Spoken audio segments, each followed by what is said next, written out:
Hello, MotoAmerica fans. It's time for another episode of Off Track with Carruthers and Bice. You'll laugh, you'll cry, and you may even learn something from this unlikely pair and their special guest.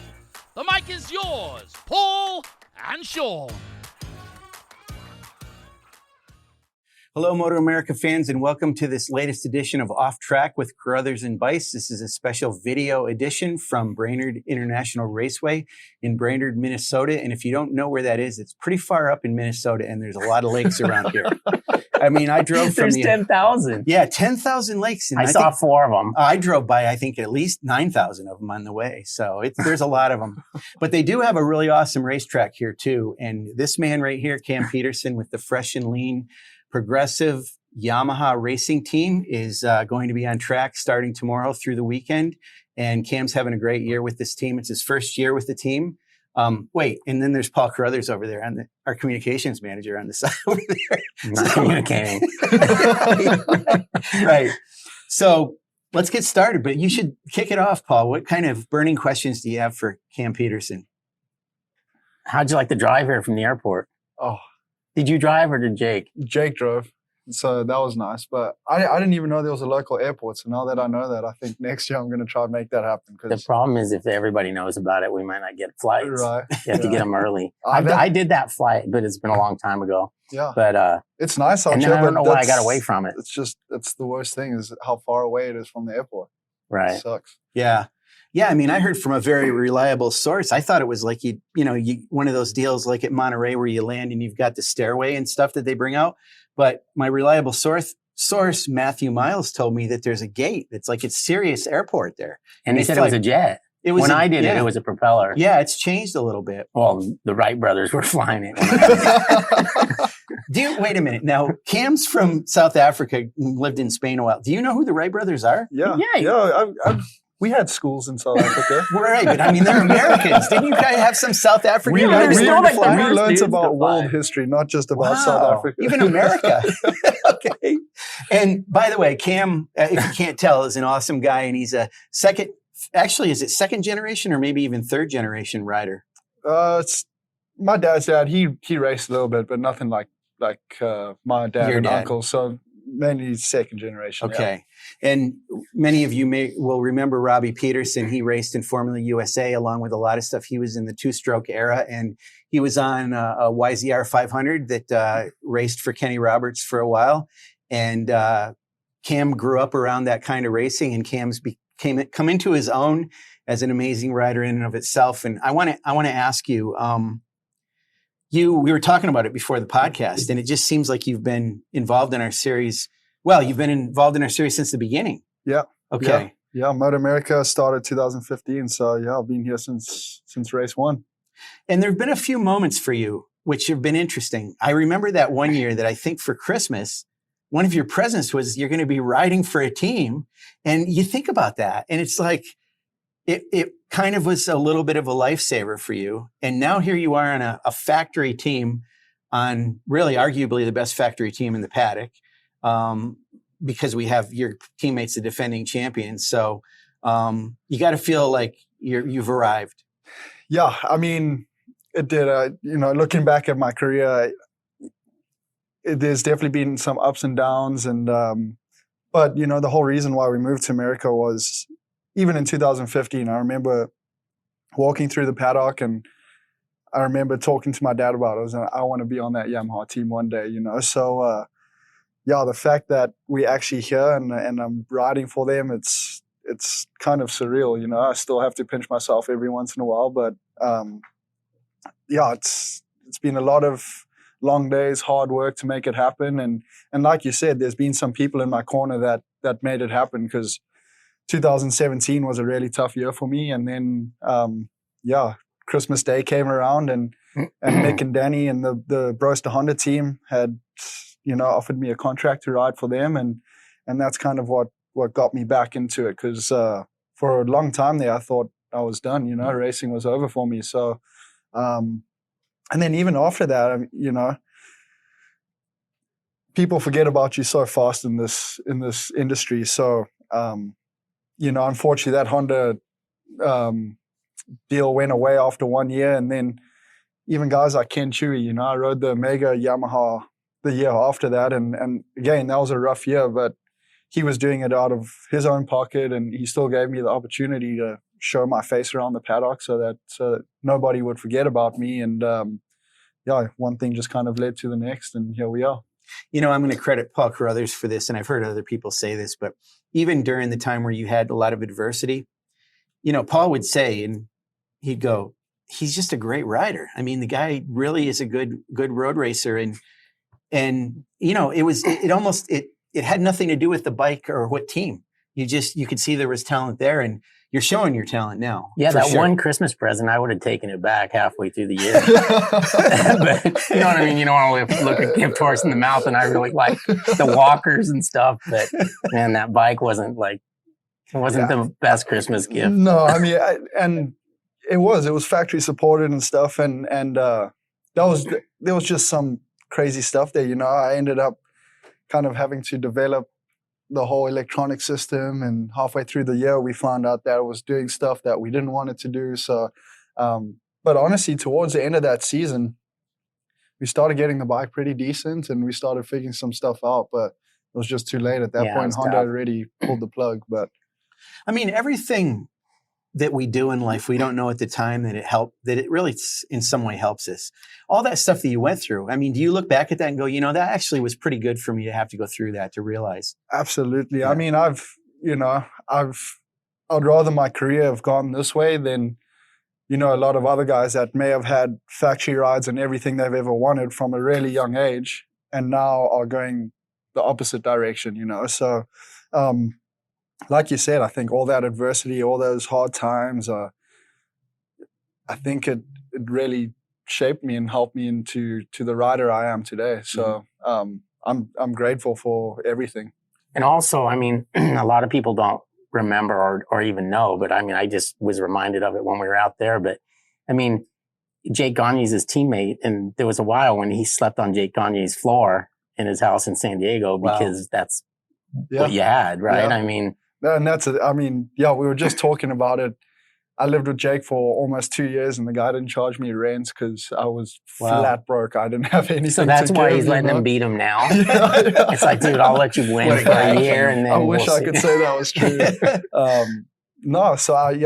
It's pretty cool. And actually, we were looking at photos last night. I was going through some old photos, and there's a photo of me and Jake at Alabama when I was on the Omega bike, and he was on Scheibe's BMW. You know, and we kind of high-fiving, and the fact that we on the same teammates, it's pretty cool. Yeah, and about the teammate thing, so it's interesting. I mean, when I guess Jake saw it with Cameron Bobia, I should say. You're Cam, he's Cameron. That's how we do it. And Jake, you know, everybody was like, okay, well, look what Cameron's doing. And now we got Jake doing that too, and like what he did last year with his 17 wins in a row. And you're really good friends with the guy. So, and you're on this team, you're his teammate. And are you like, no, I'm good. I'm just going to, you know, I'll, as long as I'm in the hunt, we got the team, or do you want to beat his ass? Obviously I want to beat him. You know, I want to win. There's no denying he's special on a motorcycle. But yeah, I'm not content with, you know, never getting a championship in my career. I want to win championships. I want to win races. And you just kind of got to trust the process. You know, like you said, Jake was in the same situation I'm in right now with Cam, his first year on the bike. And obviously if you're going to get beat by somebody, I'd rather it be one of my best friends. But no, at the end of the day, no matter what happens, there's no hard feelings. No matter who beats who, there's no hard feelings. But we both want to win really bad, and I'm just trying to go through the process and trust the guys, and you know, I think that day is going to come where it's, you know, I'm going to be able to challenge him a little bit more and get some wins. But absolutely, I want to win more than anybody. You know, like I was telling you earlier, that feeling of winning, even when I won this year at MotoAmerica, for the next week, the feeling you get after a win it's like no other. I mean, it's the craziest thing ever. So yeah, I want more of that. I'm going to keep chasing it. And Jake had a huge advantage because Cameron left. the next year. True. So it That's would be true. like if Jake left, he would just slot into the number 1 spot. Right. But Right. And I mean, we don't know what we don't know what Jake's going to do next year. We have no idea. But are you? I don't remember what your contractual situation is. Do you have a contract with Yamaha next year? Yeah, we both do. So you both do. Both have So 2 you years. know you're going to be back. Yeah. Okay. And second year makes a big difference. Even this guy we talked to a couple weeks ago, Wayne Rainey, said that. He said, "Oh yeah, the second year is going to make a difference for him." So yeah, and again, I was just talking to Richard right before I came here, and I'm really excited to. It's hard to change stuff and even riding styles and a lot of stuff you do on race weekends. But even this year, our preseason testing and all the stuff we did at Buttonwillow, I wasn't too focused on. I was just focused on trying to do fast lap times, and kind of show them and see what I could do on the motorcycle. And now that we're going to have a year under our belt, we're going to have data. They know my habits. They know what I need to work on. I think when we go into our off season, we start doing some more testing. I'm going to be able to kind of fine tune some more stuff, and I know what I need to work on, and I'm not going to be there just putting my head down trying to ride as fast as I can. I might be able to take a step back, knowing that I'm good. I can run up at the front and just try fine tune some certain stuff in my riding, and I think it'll be good. Difference. I think so. Yeah, I think it'll be good. So it's funny. Last year, I remember at VIR when you were on the Suzuki, you and what am I thinking? Loris Baz. Sorry, I almost said Zanetti, but that was 2 years ago. Loris Baz diced it up pretty good. It was a little heated. I mean, you guys had some fun. I put it that way because you had some fun with Danilo Petrucci at Laguna Seca, and I wasn't sure the outcome was going to be. It's fun, and I know a lot of people were holding their breath just because the way things have gone with him this year. There've been some issues, and here you guys were all slapping each other, high-fiving, going, "That was fun. That was cool." You were okay with it. You liked that. He was okay with it because he got third. Well, okay. Well, if you hadn't have, would you have not been okay with it? I mean, I honestly, my attitude might have been a little bit different if he ended up beating me. But it's the guy's attitude was so good after the race that kind of made it a lot better as well. He wasn't upset about it. He had fun, and the first thing he did was apologize and it's just the attitude has a lot to do with it. And I know it's good, hard racing. And I was expecting it. I knew it was going to come at some point. And I'm actually happy it ended up being at the Corkscrew, and it'll be a memory I can look back on for a long time. And you think about that memory, certainly you remember, Valentino Rossi and what was it? Casey Stoner. So sorry, I'm having a little bit of a moment. Senior moment here. That's why my because you got a pan on your sleeve. Yeah, that is a little embarrassing. I gotta take that out. Jesus, I look like some kind of a cop. Yeah. Paul Blart Mall Cop or whatever I am, whatever that movie was. No, so you saw that moment, you remembered it, and you're like, wow, that's amazing that they did that. And you did the same thing. Did you think about that and go, oh my God, I just did something that I couldn't, I mean, honestly, I didn't, and it wasn't, we can't even compare that. It wasn't even on the same level. I mean, what Rossi did. And I think they had dirt there then, right? It was dirt. Yeah, there was no asphalt. And you knew what was out there. Yeah, I knew what was out there. So, I mean, it was cool. It was a cool moment, but there's been a lot of people kind of comparing it flashbacks of Stoner and Rossi, but it's not even. So people have said that to you. Yeah, but it's not even close. It's not even on the same level. Why is that? I mean, heck, you did. It was pretty much, if you look at it, it's almost a mirror. Yeah, but I had some nice asphalt to ride over. Yeah, well, true. Rossi was in the dirt going down the Corkscrew, so a little bit different. When you went down through there, you didn't know what was going to happen. But you wanted to stay in front of Danilo Petrucci. And is that what it was? I'm not letting him get by me? Yeah. I mean, I said it on the podium, and I've been in quite a lot of those situations in the last 2 years, and I've always come out second best. So, when that moment happened, I was like, today is the day that, I fight back, and I'm not going to let this guy get me. So, it was, even just for myself, it was kind of nice to know that I had a little bit of a different mindset, and I fought a little bit harder that time. So where would you, of course, we've established where would you like to be at the end of the year, and it's the champion. We've established that. But it's close at the top. I mean, it's funny how we've seen Jake do some, you coined the phrase, Jake doing Jake things. He's been doing that, but it's still very close. You're in it. Anything can happen. Yeah, right. I mean, there's a lot of racing left, so, and it is motorcycle racing. So, yeah, anything can happen. But like I said, I'm just going to keep going through the process and, yeah, and see where that puts us. I still think it's got to be hard. From my standpoint, I like to beat somebody that I don't like. Like, it inspires me more. Like, I'll sometimes make up a hatred for somebody that I don't even know. Yeah. Because I got an issue with it's probably my own issue, right? But it sounds like my issue anyway. But if it motivates me to want to beat the guy in whatever it is, ping pong or something, then I try to make him my enemy. Yeah. Yeah. And then also when I do beat him, since I've made him my enemy, I don't feel bad. But if it's like my friend and I beat him, then I feel bad. Like, well, can you imagine how bad Jake's feeling right now then? Yeah, I see him crying out there every day. No, I mean, it's tough. It is. I know what you're saying, but again, I think there's so much respect around there that there are no hard feelings, Right. Like, and I know what you're saying, because for sure there's certain guys in the paddock or even in the past that anybody but him can beat me. Right. So, and it can work against you because you focus so much on that. Exactly. That it can, exactly. But it's in the way. Honestly, like, my goal now is just nobody can hate Jake. Right. You can't even make anything up. But I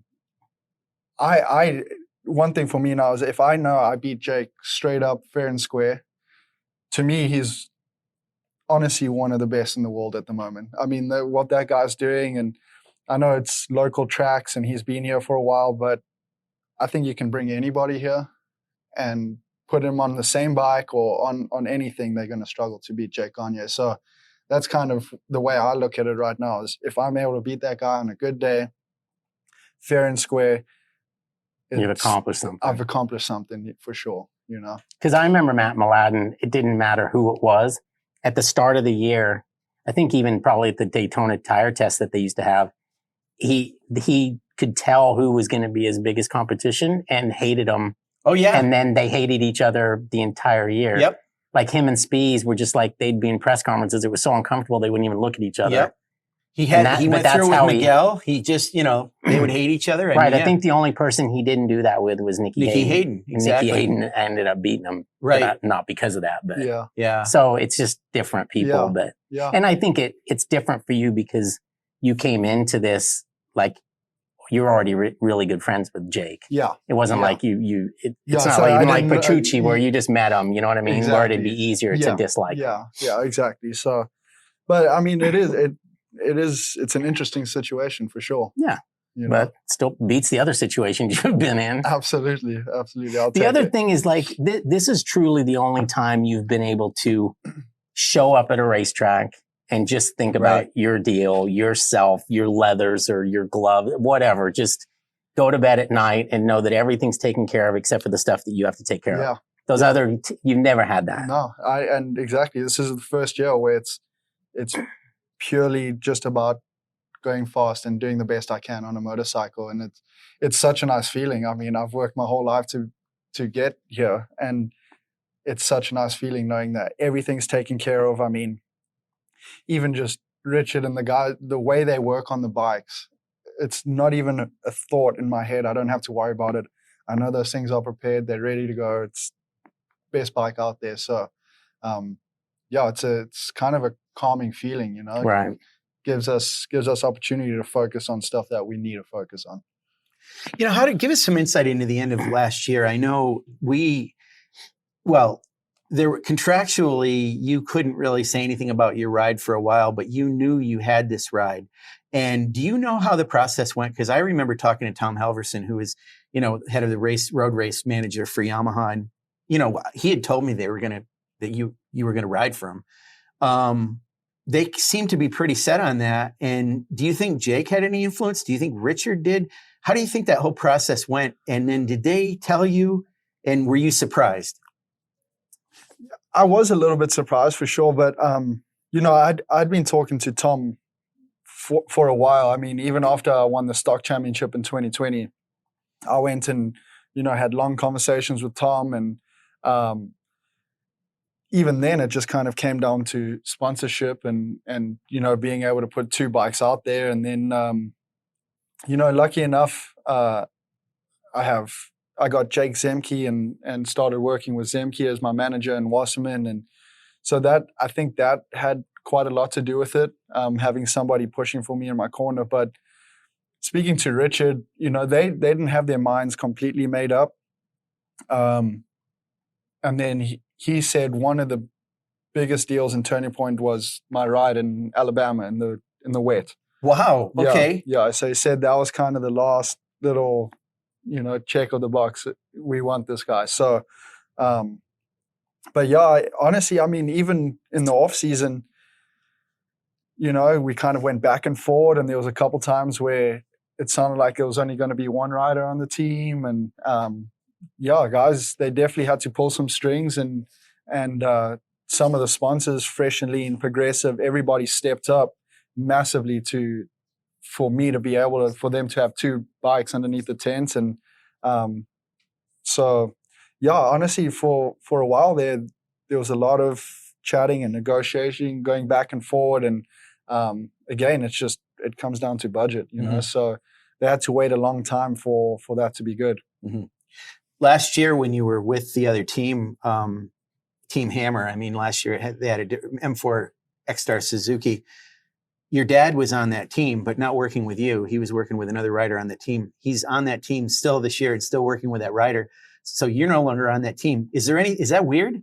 No, it's not weird at all. I mean, I still have a great relationship with John and Chris. I mean, they were one of the guys. They helped me out. They gave me the opportunity, and I hate burning bridges, and I hate doing stuff to people that are being good to me. But at the end of the day, I got to look after myself, and it's my future and my career. So, but I know how much my dad loves just being in the paddock Mm-hmm. and helping kids and working on bikes. And so the fact that we still have a good relationship with John and Chris, and then, my dad's working with a really talented, fast kid, and Tyler Scott. Yeah, it's nice to hear. I think I was in Virginia, and Tyler, he got on the podium. I think it might have been his first podium. Was at Virginia, I think.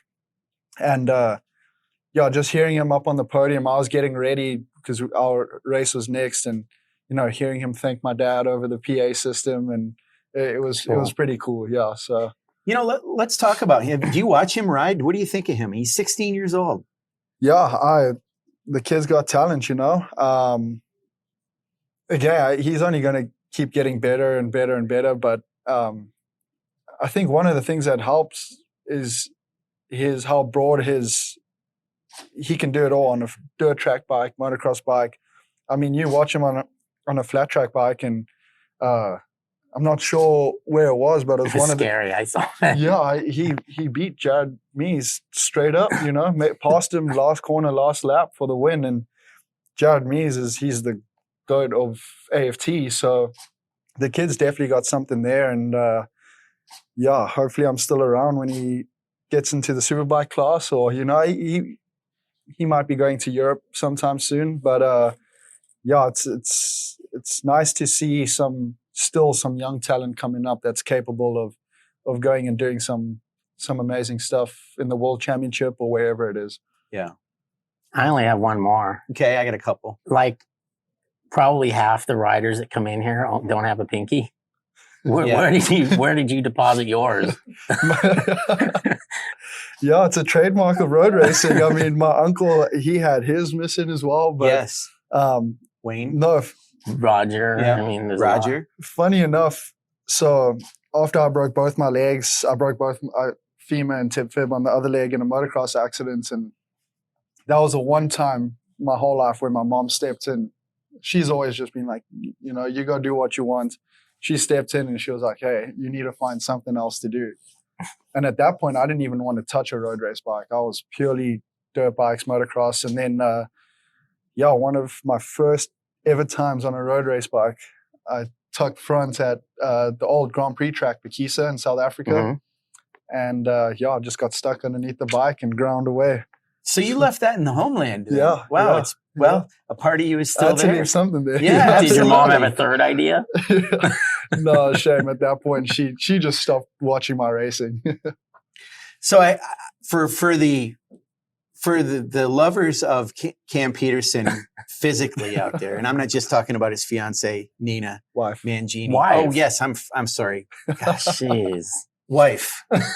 Gee whiz. Well, at least I got part of it right. But Nina Mangini, his wife. Okay. So she's now Petersen. The hair. Yes. Did she take your name?